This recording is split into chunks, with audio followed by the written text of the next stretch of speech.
నేను మాట్లాడుతూ 15 లక్షలు కొట్టాను. నువ్వు చెప్పింది 90, కొన్నది 17. ఇంకెప్పుడు కొట్టు?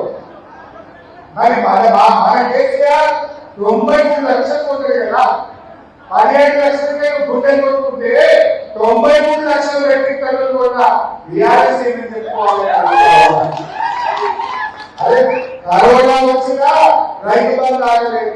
కరోనా వచ్చిన బీఆర్ఎస్ పాలనలో వడ్ల కొనుగోలులో రైతులకు ఇబ్బంది కాలేదు. ఈ కాంగ్రెస్ కరోనా కంటే డేంజర్ అయిపోయింది. కరోనా కంటే డేంజర్ అయింది. కరోనా మనుషుల ప్రాణాలు తీసింది. కాంగ్రెస్ రైతుల ఉసురు పోసుకుంటా ఉంది. రైతులను ఏడిపిస్తా ఉన్నది. ఇలా రైతులకు అన్ని కష్టాలు. ఎరువు బస్తాలు కావాలంటే కష్టాలు. ఎరువు బస్తాలు కావాలంటే కష్టాలు. కరెంటు కష్టాలు, సాగునీటి కష్టాలు, రైతు బంధు కష్టాలు, పంట అమ్ముకోవాలంటే కూడా కష్టాలు.